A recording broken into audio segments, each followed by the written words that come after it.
Hello friends, तो स्वागत है आपका मेरे यूट्यूब चैनल पे। आज हम लोग लाइट के बारे में डिस्कस करेंगे। तो लाइट क्या है वो हम लोग आज स्पेशली नहीं जानेंगे। आज हम लोग जानेंगे कि रिफ्लेक्शन, रिफ्रैक्शन, ये सब भारी भारी शब्द जो सुने हैं हमने, ये असल जिंदगी में कैसे काम करते हैं। और जब काम करते हैं तो जैसे ही बत्ती जलती है वैसे ही हमको ये खूबसूरत सी, रंगीन सी, हरी भरी सी दुनिया हमको कैसे दिखलाती है। तो इसी तरीके से हम लोग ये भी जानेंगे कि रेनबो फॉर्मेशन क्यों होता है और कैसे होता है और किस वजह से होता है। उन सब के पहले let's roll the intro.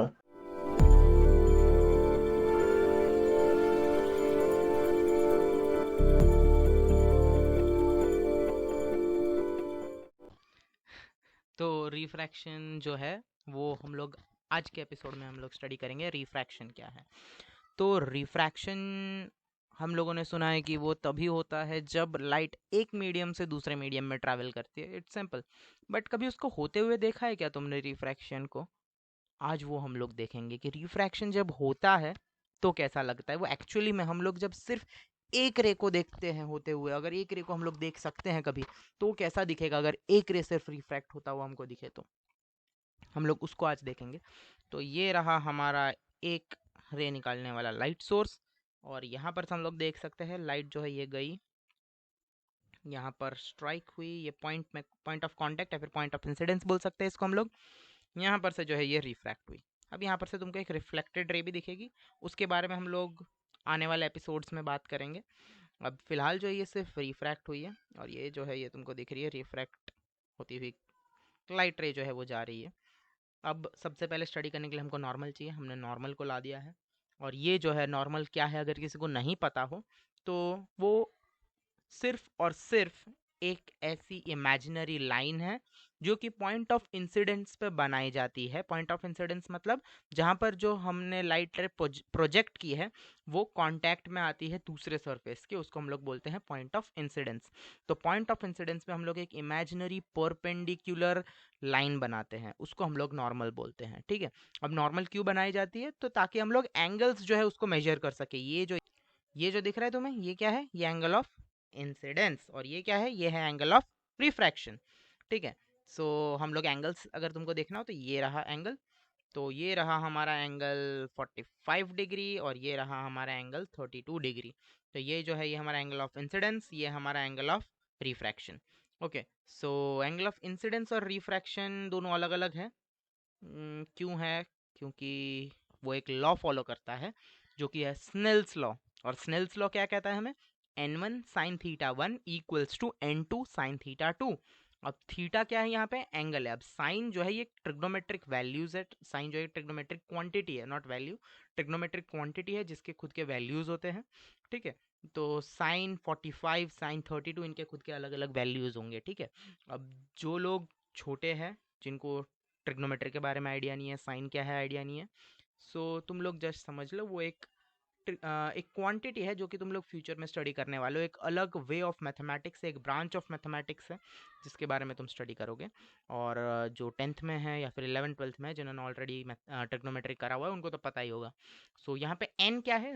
Index of refraction या फिर रिफ्रैक्टिव इंडेक्स है। अब रिफ्रैक्टिव इंडेक्स क्या होता है? तो रिफ्रैक्टिव इंडेक्स जो है वो एक रेशियो है। किसका ratio? Speed of light in vacuum with speed of light in a particular medium. तुम जिस मीडियम का रिफ्रैक्टिव इंडेक्स निकालना चाहते हो उस मीडियम में लाइट की जो स्पीड है वो, और speed of light in vacuum, इन दोनों का जो रेशियो है इसको हम लोग बोलते हैं इंडेक्स ऑफ रिफ्रैक्शन। ठीक है।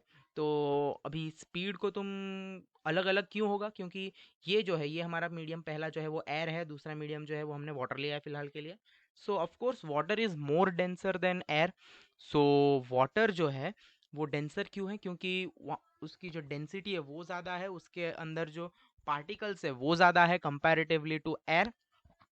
तो ये जो पार्टिकल ज़्यादा है इसके वजह से वो उसकी डेंसिटी ज़्यादा है। डेंसिटी ज़्यादा होने से क्या होता है कि जब लाइट मूव करती है, जब लाइट प्रोपोगेट करती है, जब लाइट ट्रैवल करती है तो उसको बहुत सारे बैरियर्स का सामना करना पड़ता है। जितनी ज़्यादा डेंसिटी उतने ज़्यादा बैरियर्स। ठीक है। अब ये बैरियर्स ज़्यादा होंगे तो ऑफकोर्स स्पीड भी कम होगी। तुम अगर दौड़ रहे हो तो एक भीड़ भाड़ वाली जगह में दौड़ोगे और एक खुली मैदान में दौड़ोगे तो ऑफकोर्स तुम्हारे स्पीड में डिफरेंस आएगा। तो यही जो है यही सेम लाइट के केस में भी एप्लीकेबल है।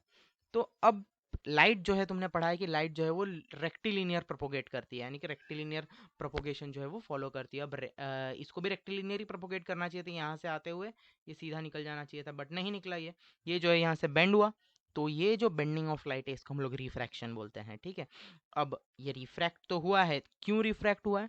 क्योंकि फॉर एग्जाम्पल एक सिनेरियो तुम सोचो कि तुम जो हो, तुम एक लेन में दौड़ रहे हो, एक रेसिंग ट्रैक है, रेसिंग ट्रैक के लेन में दौड़ रहे हो तुम, और अचानक से तुमको पता चला दौड़ते दौड़ते कि उस ट्रैक में आगे जो है एक कीचड़ का पुल है, ठीक है, और तुमको उसमें से दौड़ते हुए जाना है। तो तुम क्या कोशिश करोगे कि तुम्हारी स्पीड मैक्सिमम रहनी चाहिए, ठीक है, तुम्हारी स्पीड मैक्सिमम रहनी चाहिए, तो तुम अपनी स्पीड जो है वो मैक्सिमम रखोगे। अब स्पीड जब मैक्सिमम रखने जाओगे तुम, जब तुम स्ट्रेट ट्रैवल करोगे, तब क्या होगा कि तुम जो है वो धीरे धीरे बेंड होने लगोगे, तुम्हारा पाथ, तुम नहीं बेंड होगे, तुम्हारा पाथ धीरे धीरे बेंड होने लगेगा। सेम लाइट के केस में भी होता है, लाइट जो है वो कोशिश करता है कि वो स्ट्रेट ट्रैवल करे, बट वो स्ट्रेट ट्रैवल नहीं कर पाता, और जो है वो धीरे से बेंड हो जाता है, और फिर वहां पर से जो है वो स्ट्रेट मूव करने लगता है। उस मीडियम में वो कंटिन्यूअसली स्ट्रेट मूव करेगा, ठीक है। अगर अब हम लोग आगे की चीजें देखते हैं तो क्या होता है, तो different colours of light behaves differently. अलग अलग कलर ऑफ लाइट जो है वो अलग अलग तरीकों से बिहेव करते हैं, ठीक है। जैसे कि ये हमने ऑरेंज लाइट लिया है, ठीक है, लोग देख सकते हैं अलग अलग लाइट जो है वो अलग अलग तरीके से बिहेव करती है, different colours of light behave differently, ठीक है। तुम देख सकते हो एंगल जो है वो भी, रिफ्रैक्शन एंगल जो है वो चेंज होता रहेगा, ठीक है। हमारा एंगल ऑफ इंसिडेंस सेम है, एंगल ऑफ रिफ्रैक्शन चेंज होता जाएगा, ठीक है। तुम देख सकते हो वायलेट कलर लाइट के लिए 31.7 डिग्री है, रेड कलर के लिए 32.1 डिग्री है, angle of reflection continuously change हो रहा है। अब जो है हम लोग स्पीड में देखेंगे, हमने जाना कि स्पीड जो है वो अलग अलग मीडियम में अलग अलग होता है। अभी तुम अगर देखते हो, मैं इस पॉइंट पे रखता हूँ, तो लाइट को इस तरीके से जाना चाहिए था इस पॉइंट से, ठीक है, बट वो बेंड हो गया, गया नहीं। यहाँ पर जो है उसकी स्पीड जो है वो 1 c है, यानी कि c यानी कि 3 × 10⁸ मीटर पर सेकेंड, जो कि speed of light in vacuum है। Speed of light in vacuum है, उसको हम लोग गिन लेते हैं। एयर में भी हम लोग उसको 3 × 10 मीटर पर सेकेंड ही काउंट करते हैं। क्यों? क्योंकि अप्रॉक्सीमेटली जो है वो सेम रहता है।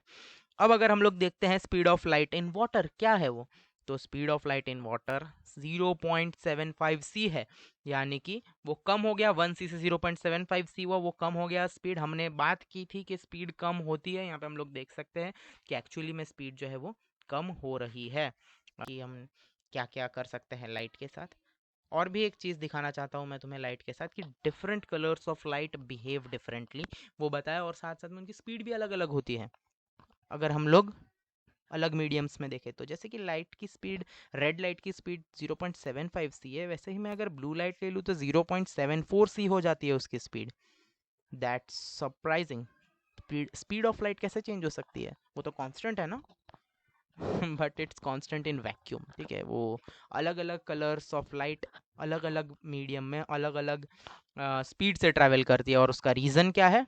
सो वेवलेंथ, ये जो तुमको दिख रहा है वेवलेंथ, यहाँ पे 380 नैनोमीटर है for violet and 700 nanometre for red, ठीक है। तो ये तो हम लोग रे फॉर्मेशन देख रहे हैं, वेव फॉर्म में भी वो ट्रैवल करता है, वो हम लोग फिर किसी एपिसोड में देखेंगे। आज के एपिसोड के लिए बस इतना ही। तो एक और चीज़ हम लोग आज देख सकते हैं, so let's explore that also, कि अगर हम लोग मीडियम चेंज करते हैं तो क्या होता है। तो ये हम चेंज कर रहे हैं, तुम देख सकते हो लाइट को ज़्यादा बेंड होते हुए, ज़्यादा बेंड हो रहा है वो, धीरे धीरे धीरे धीरे हमने जितना ज़्यादा डेंस किया उसको, और यहाँ पर से अगर हमने बेंडिंग दूसरे तरफ भी ले गए तो वो धीरे धीरे बेंड हो रहा है। अब हाँ, जैसे ही मैं एयर के पास ले जा रहा हूँ, तुम देख सकते हो वो एग्जैक्टली सेम डायरेक्शन में जाएगा 45 डिग्री। अब मैं इसका वापस से थोड़ा थोड़ा बेंडिंग इसका शुरू करता हूँ, और ये जो है ये धीरे धीरे धीरे धीरे जो है तुम देख सकते हो ये बेंड हो रहा है, ठीक है। और इसमें एक चीज़ नोटिस करोगे तुम, अगर देखते हो तो हम लोग जैसे ही इसको रेयर करते जाते हैं, ये देखो ये चला गया वापस से अपने पोर्शन पे। अब जैसे जैसे इसको डेंस करेंगे तो हम लोग देख सकते हैं कि ये किधर बेंड हो रहा है, टुवर्ड्स द नॉर्मल, यानी कि bending, the light is bending towards the normal. जब रेयर टू डेंसर मीडियम में लाइट ट्रैवल करती है, तो at that point the light bends towards the normal. यहाँ पे भी तुम स्पीड देख सकते हो, अलग है, हमने 0.67 c देखी थी इन वाटर। ये एक कस्टम मटेरियल है, उसमें 0.63 सी है, जिसका रिफ्रैक्टिव इंडेक्स अप्रॉक्सीमेटली 1.6 है। तो 0.63 सी है उसकी लाइट की स्पीड, जो कि कम हो चुकी है डेंसिटी बढ़ने की वजह से। सो आज के लिए इतना ही। अब नेक्स्ट एपिसोड में हम लोग और भी कई सारी चीज़ें एक्सप्लोर करेंगे, जो कि है, उसमें से थोड़ा बहुत हिंट दे देता हूँ मैं तुमको। तो ये तुम देख सकते हो एंगल जो चेंज हो रहा था ना, ये वाला अलग अलग, उसके लिए देख सकते हो तुम एंगल चेंज हो रहा है, एंगल अलग अलग आ रहा है। देखो तुम स्पीड के साथ साथ अगर तुम नोटिस करोगे तो एंगल भी अलग अलग आ रहे हैं, ठीक है। तो यहाँ पर अगर तुम रेड के लिए देखो तो 26.3 डिग्री पे वो बेंड हुआ है, और वायलेट जो है वो 25.8 डिग्री पे बेंड हुआ है। तो यही सेम चीज़ वाटर के केस में भी होगा। अगर मैं वाटर को चूज़ करता हूँ एज माई मटेरियल, तो 31.7 degree for violet and 32.1 degree for red light.